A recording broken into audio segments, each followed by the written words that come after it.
Nikita Mirjani. Kalau kata gue sih mendingan le Insap suka rendahin orang, Insap suka ngehina orang. Mulutnya tolong dijaga, karena menurut gue lo tuh sebenarnya udah jadi artis kan. Lu kan dari zaman dulu pengen jadi artis. Setelah udah jadi artis, Tuhan udah kasih lu jadi artis, tapi elunya malah udah jadi artis, mulutnya susah banget. Gue paham kalau misalnya lu ribet-ribet lu pasti dapat duit, tapi maksud gue tuh mendingan lu gali potensi lu aja, talent lu bisa main film, lu bisa nyanyi atau apa. Itu menurut gue lebih oke sih, ketimbang lu kayak gini terus mau sampai kapan. Ya gue sih sebagai temen lama lu, ya gitulah. Semoga lu mendapatkan pelajarannya ya di kasus ini. Good night. Hotman Paris Hutapea tanggapi terkait dengan laporan yang dilayangkan oleh pihak terdakwa Nikita Mirjani ke KPK terkait dengan adanya dugaan penyuapan kepada aparat penegak hukum. Abang yang lapor apa ke KPK itu bang yang soal dugaan adanya. Sebagai praktisi hukum melihatnya seperti apa sih? Pak sudah tepat belum sih laporkan ke KPK kepada JPU itu? Adanya apa yang dilaporkan ke KPK nggak ada dugaan penyuapan terbukti, belum ada indikasi sama sekali ada penyerahan uang kok. Dasarnya apa? Nggak bisa dong. Nanti malah berbalik nanti pencemaran nama baik. Kalau memberikan rekaman suara apa? Rekaman suara. Ya rekaman suaranya apa dulu? Terkait ada buktinya. Jadi ada flash disk yang diserahkan sama kuasa hukumnya Nikita Mirjani ke KPK. Isinya apa? Isinya itu percakapan antara keluarga Reza Gladys dengan JPU. Bukan ya. Bahwa sudah dikondisikan persidangan yang sekarang ini. Nah, kalau itu apakah kuat untuk bisa membuktikan bahwa memang ada apa-apa antara JPU hakim dengan pihak ya gua nggak mau kasih komen ya, tapi ya sekedar dumes boleh aja, pengaduan masyarakat boleh aja ya kan, tapi kalau hanya sekedar pembicaraan aja nggak cukup dong. Tentu orang yang bicara di dalamnya kan akan bantah ya kan, pasti bantah lah. Gimana caranya? Coba gimana cara buktikannya? Coba kalau misalnya gue bilang gue janji mau kasih duit sama lo, tidak, tapi kan itu kan baru omongan doang kan. Kan tidak ada tindak pidana penyuapan kalau tidak ada perbuatan konkret pelaksanaannya. Oh, bulan lambe. Aku lihat hasilnya udah nggak ada kan? Iya. Aku lihat kok itu, ya nggak apa-apa dong. Sister Hong Manurung tidak boleh rekam. Dia itu melanggar hukum, tidak boleh. Banyak pengecerong yang ada botol yang jasa palsu mengatakan dilarang keras, tidak boleh JPU si Sister Hong itu rekaman melanggar. Dengerin ini Hotman Paris dibilang apa, nggak apa-apa. Karena hakim itu nggak ada lagi, sudah keluar dari sidang. Dan itu bagiannya si jaksa untuk jemput si Marijan mencak-mencak. Yang drama, aku pingsan, nggak mau pulang. Ya si jaksa juga kesel. SOP harus dipakai baju merah itu ya, baju merah jaket. Habis itu masuk kandang seperti kita melembong juga. Emang siapa Marijan? Menteri, presiden. Presiden apa? Presiden halu. Nah jadi si Sister Hong itu, si Ibu Manurung yang terhormat, benar. Dan menurut saya itu nggak ada masalah. Karena rekaman itu menjadi nanti catatan untuk Kejaksaan Tinggi. Dia harus laporan. Nah mereka akan rapat nih, gimana nih tuntutannya nih ke si Marijan. Lihat nih, dia menolak, ngatain saya menyek-menyek, hina-hina saya. Dan itu juga ada taktik loh daripada si JPO. Iya, mereka boleh melakukan menyek-menyek, bahkan senyum-senyum, ketawa-ketawa. Itu justru taktik memancing emosi. Mereka pintar coy.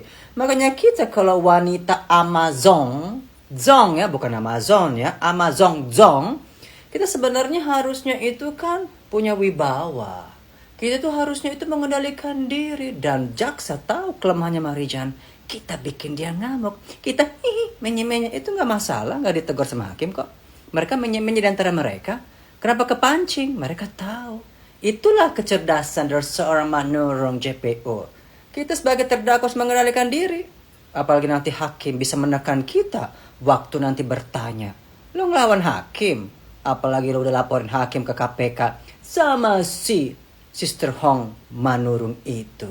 Lo pikir itu nggak bakal jadi bumerang, blunder, dan justru kita akan dapat nanti pidana hoax, fitnah, pemberitaan palsu. Makanya mana itu pengecoran-pengecoran yang lain yang berkor-kor di sosial media? Ya melanggar JPU tidak boleh, itu nggak masalah, itu catatan juga nanti ke Kejati. Perilakunya si Marijan. Dan itu sah-sah saja, kata Hotman Prancis. Saya lebih menghormati Hotman Prancis. Yang dia netral. Sebenarnya dia kenal Marijan kan. Mereka juga punya saham itu di sayap suci. Tapi dia netral. Dan mungkin saja dia nggak mau jadi pengecar si Marijan. Karena zong. Iya, Bu Dewi tiba-tiba Bu Dewi hits. Nggak ada itu. Bodoh dia itu pakai data dari Siruntah. Jujur ya guys ya. Serius dulu ngomong. Jujur ya guys ya. Sebagai orang yang pernah membela dia, sebagai orang yang pernah ngasih tahu bagaimana caranya bela diri dari tuduhan dan fitnahan, bagaimana caranya menghandle masalah ya, bagaimana caranya menghandle masalah saat aku berteman sama si terdakwa. Malu dengan sekarang yang dia lakukan itu. Bukan lagi downgrade ya. Aduh, tenggelam gitu. Jari-jarinya seenak-enaknya, entah kalau didatengin nangis-nangis. Kan anjing. Gua gak akan laporin kalian ke polisi yang menghujat gue, tapi akan gua cari dengan cara gua samperin ke rumah kalian satu-satu, gua bawa kamera yang banyak ya, gua taruh di YouTube gua biar malu lu satu keluarga. Mampus lo semua. Ayo aja. Gila, beraninya pada maki-maki gua. Nggak tahu gue Nikita Mirzani. Orang kaya aja gua lawan, apalagi kalian netizen yang miskin. Kasihan kamu buang-buang energi. Jadilah artis panutan. Hei, gua nggak butuh jadi artis panutan. Gua mau jadi artis, jadi diri gua sendiri anjing. Gak usah nyuruh-nyuruh gua. Gak usah gua dijadiin panutan. Gak perlu. Bilangin tuh sama artis yang sosokan baik di depan kamera itu. Makanya bilang sama artis yang kalian bilang baik itu ya, jangan menggiring opini seolah-olah ya anak buah gue itu maling gara-gara kerja di gue. Jangan salahin gue kalau gue ngamuk. Bangsa. Guys, lihat ini chat siapa ini? Pantes ya sering video-video gitu mendadak jadi konten kreator gitu. Ternyata mau laporan. Nih guys, aku tunjukin ya seperti apa chatnya. Nah, ini nih. Nah, ini jaksa yang kemarin ya, guys. Nah, menurut kalian ini gimana, guys? Coba komen ya.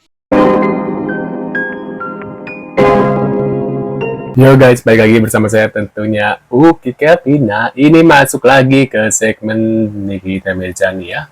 Pembahasan Sister Hong PS Dugong. Siapa tuh Dugong bagi para jaksa ya. Nah, ini kita lihat dari kasusnya Nikita Mirzani yang aku lihat di beberapa komentar, sepertinya para netizen sudah mulai bosan dengan kasusnya ini yang gak ada kelar-kelarnya ya, apalagi melawan mafia skincare. Nah, ini kita lihat guys beritanya dari mereka semua. Kalau kalian nanti punya reaction atau komentar, bisa tulis ke komentar setelah melihat semuanya ya videonya. Kalau yang dibilang dugong itu siapa toh? Yang dibilang dugong. Dugong. Ini ada yang bilang ini dugong itu siapa dugong itu? Sister Hong mukanya nyebelin. Sister. Artinya baik orangnya. Orangnya aslinya baik banget orangnya. Itu adik kelas saya kuliah itu. Saya sekarang udah tahu siapa itu dugong itu, siapa yang disebut dugong itu. Dugong. Itu jaksa fungsional di Kejaksaan Negeri Jakarta Selatan. Sister Hong baik kalau sama bapak sedang menjalankan peran sebagai jaksa. Jadi yang tanya-tanya kalau ada jaksa terutama di perkaranya Nikmir yang main HP ya, saya sampaikan ya, ini sekarang era digital, jadi kemungkinan, jadi kita mesti thinking aja, kemungkinan handphone itu dipakai untuk mengetik apa yang terjadi di persidangan. Pendukung Nikita Mirzani dinilai berlebihan saat sidang. Hotman Paris beri peringatan keras. Mohon maaf nih, Bang Hotman, Bapak Hotman.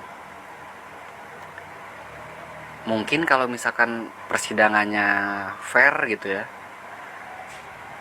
tidak ada sesuatu yang bikin emosi, mungkin para pendukungnya juga nggak bakal ricuh, nggak bakal rusuh. Ya mungkin mereka kayak gitu karena mereka melihat persidangannya tuh kayak apa ya, kayak berat sebelah gitu loh, ya kan? Apalagi itu JPU sampai ngerekam Nikita Mirzani kayak ngeledek gitu, seakan-akan mancing emosinya Nikita Mirzani. Bahkan kan pengacaranya juga sampai emosi, apalagi pendukungnya gitu. Sebenarnya bukan apa ya, bukan emosi karena Nikita Mirzani nggak dibebaskan atau apa, tapi karena ada oknum jaksa yang bikin netizen ini jadi jengkel. Itu loh Pak. Oh, Sama.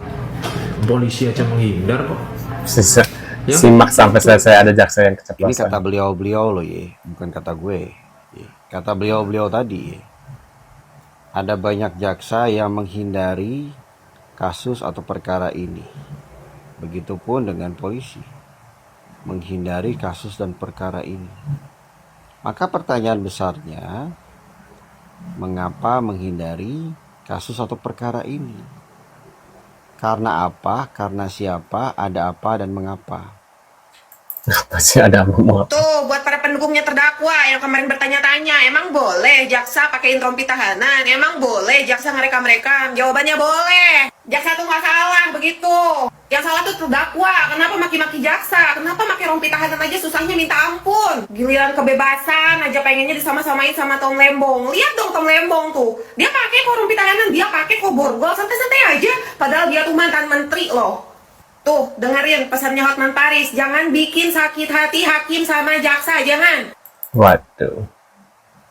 Ya, itu dia guys terkait JPU ya. Dan sepertinya kasus ini bakal panjang sepanjang-panjangnya ya. Nah, gimana guys? Kira-kira apakah Nikita Mirzani ini akan menjadi pidana, yaitu dipenjara selama 20 tahun, atau mungkin akan dikurangi seperti ya 10 tahun atau 12 tahun atau 5 tahun ya. Nah, menurut pendapat kalian gimana nih tentang kasusnya ini? Bisa tulis di kolom komentar seperti biasa. Mungkin kalian punya info apa, bisa tulis di kolom komentar. Terima kasih sudah hadir dan kita akan bertemu lagi di video selanjutnya. Saya selalu buat kalian. See you guys.